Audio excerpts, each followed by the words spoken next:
Hey, what's up guys? This is Steve, Nozilla from Outsider Garage. I'm reporting back a small update from the Derek Allen Banks and Simply RB situation. If you're not up to speed on that story, please go ahead and check out the video. I know it's long. It is worth the watch, so please check it out. So anyhow, for the update, earlier this week, I got a pallet back and it had a head and a block on it. So, without further ado, let's take a look at these things.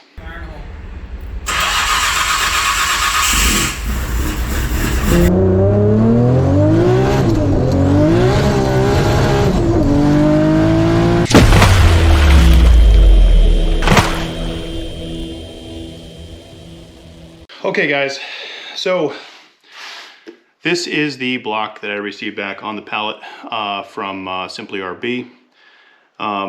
I have not done anything to this block at all besides put it up on the stand and unwrap it from the packaging on the pallet. So we are going to take a look at this together and see what kind of an engine builder Derek Allen Banks is from Simply RB. So let's take a look at this, rotate it around, and get an idea of what we're looking at here. So obviously, let's take a look at what we got going on. So immediately I see a couple things. Number one, it appears the block has been painted after the engine was assembled. This is minor stuff, but this shows kind of a little bit of the introduction of the quality of work that you can expect. So there's paint here on some of the sealing flanges. There is paint over here on the actual oil pump sealing flange as well. There is paint on the thermostat sealing flange. There is overspray and paint on all of the Welsh plugs. Let's take a look at this side. Again, you're just seeing a lot of the, little bits of over paint and stuff like here. You can definitely tell that this block was painted after the engine was assembled. You'll notice that I'm missing the rear main seal that I sent him. I'm missing thermostat housing. I'm missing, it looks like there was a boost stock heater delete kit should be installed on this side of the block. That's all gone. You know, I would have had the outlet here and a delete pipe going back to here. So it looks like he's removed all that stuff. Now, again, these are going based off, I'll put some photos up here of what the block was, what I was told the block looked like when it was finished. We're missing the N1 pump. We are missing, it looks like we're missing the drive collar. Was never machined for the crank. I had an extended collar that was going to be put on there. So that's not there. So he assembled that without doing that. That's fantastic. Not surprising. The nose of my crank is noticeably scored and scratched. That's not cool. Looking at the deck surface, I see a rather poor machine job of the deck. I can see tooling marks all over. I could definitely see that if you were using one of the higher end multi-layer gaskets, like perhaps a Nitto gasket, this definitely would not seal effectively. They require a mirror finish. Looking at the pistons, I mean, the piston tops appear to be okay, minus there's some visual marks, scratches on them that appears to be minor. All right, so besides the parts that are missing and the poor paint job, it doesn't look too bad thus far. It is an RB25. You can see that right there, so that's a positive sign. Whether it's my RB25 block that I sent him, well, we just don't know. All right. So let's take a look at the bottom end. So right now, just looking at this, there you go. Literally finger tight. So Mind you guys, this was a block that I was told was 100% finished, ready to go in the car and start making power. This is supposed to be I think about a 750 to 800 horsepower engine. The mains feel tight. Interesting.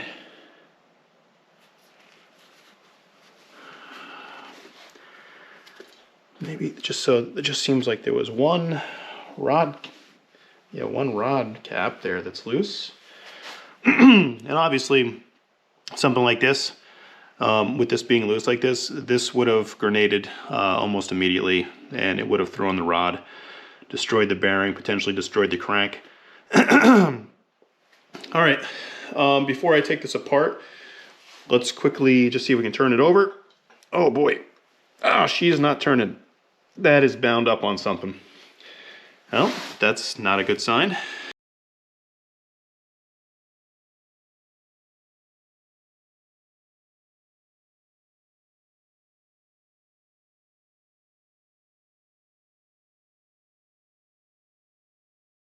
All right, so we have all the main stud nuts, and guys, yeah, like these studs, some of these studs are so loose, it's taking multiple turns to get them to bottom out. I know they're supposed to be backed off a tiny bit. They're definitely not supposed to be torqued down, but some of these things are taking multiple turns. So let's pull the girdle out.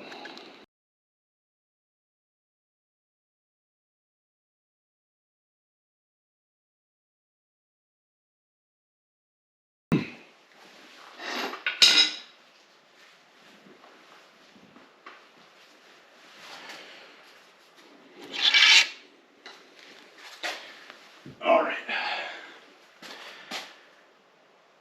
So I do see some sort of lubrication on the bearings. It does not appear to be assembly lube, but that's not necessarily a negative thing. But this crank is still absolutely frozen solid. You know what? Let me see if I can get a crank bolt.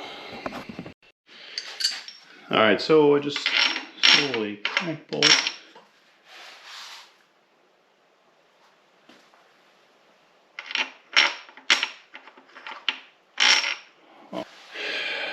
All right, guys. So I took the girdle off, and remember that I had spoke about there being an issue with the crank not rotating, and it still doesn't rotate even though the girdle's off. And I found the reason why. Let's see if I can bring the camera in a little bit here, but right here, that says 05U. 05U is the designation for an RB26 crank. This is not an RB26 block. This is an RB25 block. So that right there tells me that this is not my crankshaft. It also explains why the crankshaft is not rotating inside the block, because each and every one of the factory cranks from an RB is paired excuse me, to a block and to a girdle. You cannot simply just take any crankshaft and throw it into any engine and expect it to rotate and have good results, because they are essentially paired. They are matched and mated to a set. So it's no surprise that this isn't rotating. This was clearly a deliberate act. I don't understand how anybody could possibly throw an incorrect crankshaft into an engine. Not only is it not my crankshaft, it is not the crankshaft for this engine type, and it is not the crankshaft for this engine. So this is obviously, this crankshaft obviously belongs to one of the other customers of Simply RB that Derek Allen Banks built an engine for. God bless him. So we're gonna have to do, some searching and find out whose crank this belongs to. But since there was so many RB26 builds in that shop at the time, there's essentially no way to tell exactly which block this crank goes to. So this is going to cost people even more money now, because if you're going to use this crank, any block that it gets used in is going to have to get a line honed, and that costs upwards of $800 to $1,000 sometimes. So I'm up Schitt's Creek here. This is far worse than I could have imagined. I haven't even gotten into the assembly or into the machining. I've just been nitpicking the externals and stuff, but this is just horrible. This is downright disrespectful. All right, so my next step at this point is I want to pull the crank out. So I am gonna put the girdle back on real quick. I'm gonna number up all the rods and the rod caps. I'm gonna number all the pistons, notate the direction that everything was installed, and then I'm going to remove everything, set it aside, and pull the crank out, and then we'll take a look at the cylinder bores. Alright, so I've gone ahead and flipped the block over. I have now labeled each and every one of the pistons, notating the number of the cylinder that the piston goes in, and also the direction that the piston was assembled in. Alright, again, I flipped it back over. I've now numbered each and every one of the rod caps with the cylinder that it's associated with. And now I'm going to start pulling these things out.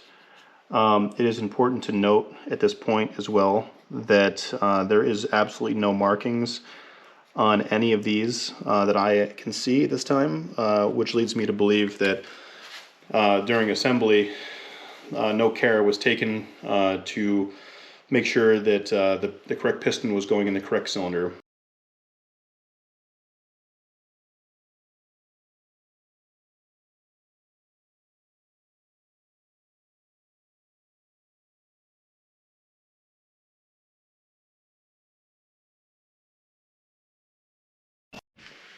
Alright guys, so I've gotten the pistons and rods out, able to inspect the bores. From what I can tell from the naked eye, the bores look clean. That's going to be up to a machine shop to check out and see really what the deal is. What I'm assuming at this point is what Derek did was probably needed a crank that had been machined for like the long nose collar, and at the time the only one that he had was mine. So what he did is he took that crank out of my engine, and then he must have put it into customer number one's engine from the previous video, because he was promised an engine with a crank collar, and he did get one, and it was most likely mine. So I'll be reaching out to him to let him know that he most likely has an RB25 crank in his RB26, again, which isn't matched to his block.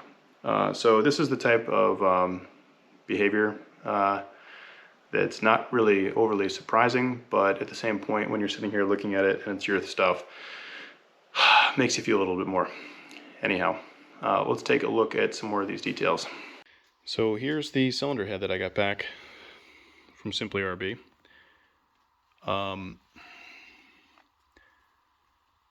So what I sent him was a factory reconditioned Neo head that was in pristine condition. It had no marks on it, no use, no signs of use anywhere. And this is what I got back. So obviously this is not my head.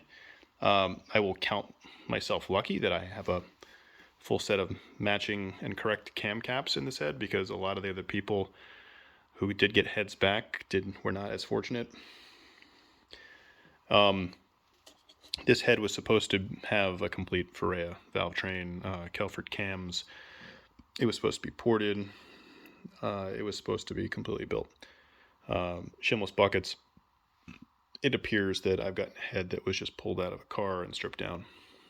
As you can see, I'm missing buckets on the exhaust side everywhere.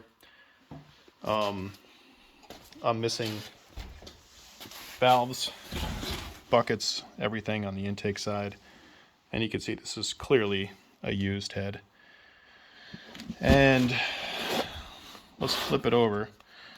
and take a look at some of the fantastic porting jobs that Derek Allen Banks from Simply RB did.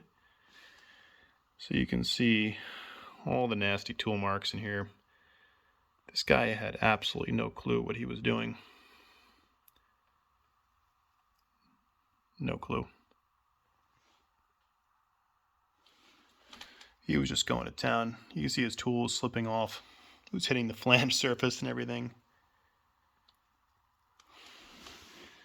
And that's how far he got in the, what, 8 months, 9 months of having my head.